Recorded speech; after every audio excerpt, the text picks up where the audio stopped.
280 733 100 euros, c'est le chiffre d'affaires de Leboncoin en décembre 2021.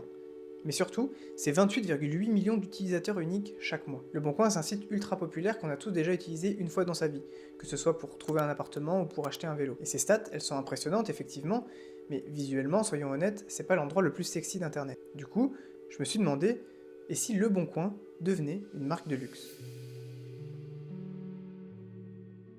Google, Amazon, Facebook, mais qui sait que l'un des mastodontes du secteur s'appelle leboncoin.fr. 16 millions de visiteurs par mois, c'est un énorme succès. Bon déjà, il faut comprendre réellement ce qu'est l'entreprise Leboncoin et pourquoi elle a fait ce choix de direction artistique. Lancé en 2006, Leboncoin c'est devenu le site de petites annonces en France, et sa force c'est trois choses, la simplicité, la proximité et la gratuité.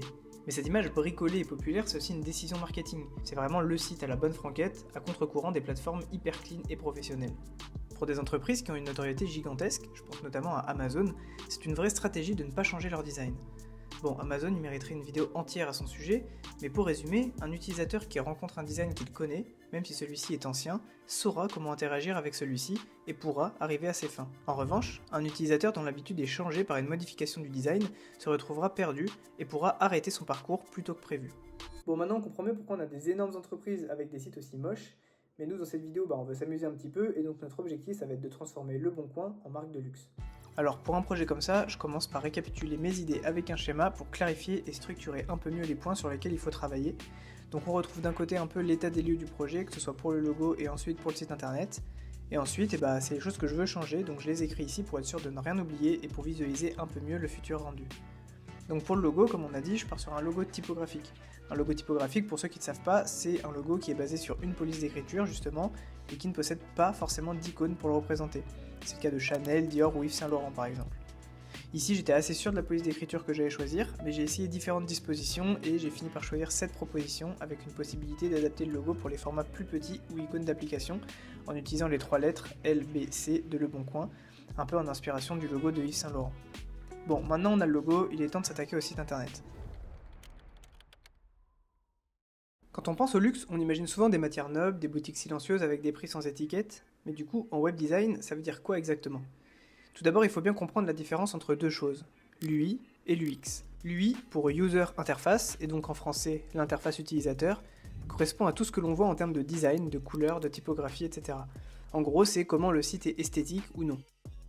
L'UX, pour User Experience, et donc en français l'expérience utilisateur, correspond à tout ce que l'on ressent quand on utilise un site ou une appli. Est-ce que c'est fluide? Est-ce que c'est simple à comprendre? Est-ce qu'on trouve facilement ce qu'on cherche? En gros, c'est comment le site est agréable ou non à utiliser. Donc en faisant des recherches, je suis tombé sur une étude de Weimar Institute qui explique que le luxe, finalement, c'est moins du X. On retrouve des sites comme Louis Vuitton ou Gucci qui cassent volontairement certaines règles d'ergonomie.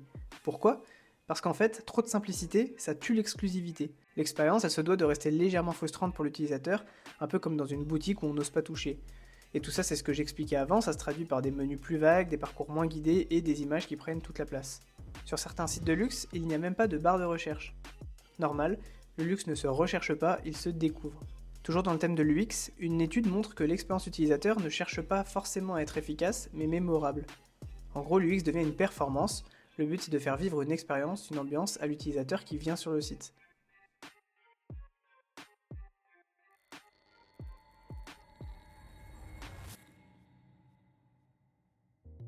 Pour le design et la refonte du site, je commence par faire un wireframe. C'est en gros comme un croquis avec les emplacements des différents éléments que je veux mettre sur le site. Ça permet de donner une vision d'ensemble avant de remplir ensuite par du contenu réel. Pour le site de Leboncoin, lorsque l'utilisateur arrive, il doit d'abord pouvoir choisir s'il compte acheter, faire des recherches, etc. ou bien poster une annonce. Pour cela, je crée alors deux composants différents qui renvoient vers la partie du site souhaitée. Une fois que l'utilisateur a choisi, il est envoyé vers la page correspondante et est accueilli avec une vidéo et une liste de différents thèmes de recherche. Il peut ainsi choisir son thème sur la page d'accueil ou via le menu déroulant en haut à gauche.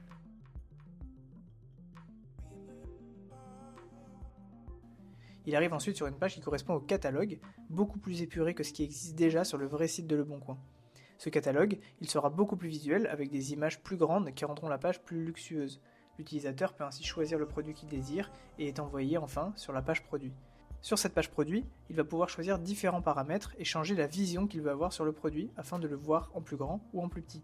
Ça c'est quelque chose que je ne fais pas sur le wireframe, mais que vous verrez sur le résultat final du site. Tout ce chemin utilisateur correspond toujours à une réflexion importante avant de commencer le design à proprement parler, afin que ce soit le plus logique et fluide possible pour l'utilisateur. Une fois que j'ai fini ce wireframe, je vais pouvoir passer au vrai design et à l'animation des différents composants que je veux rajouter, afin de rendre le résultat beaucoup plus vivant.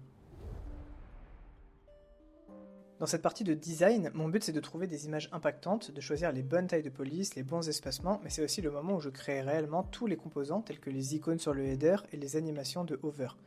Le but c'est que ce soit le plus satisfaisant possible pour l'utilisateur de naviguer sur le site. Je crée aussi les CTA et l'animation principale de celui-ci à l'aide des variables et du prototypage sur Figma.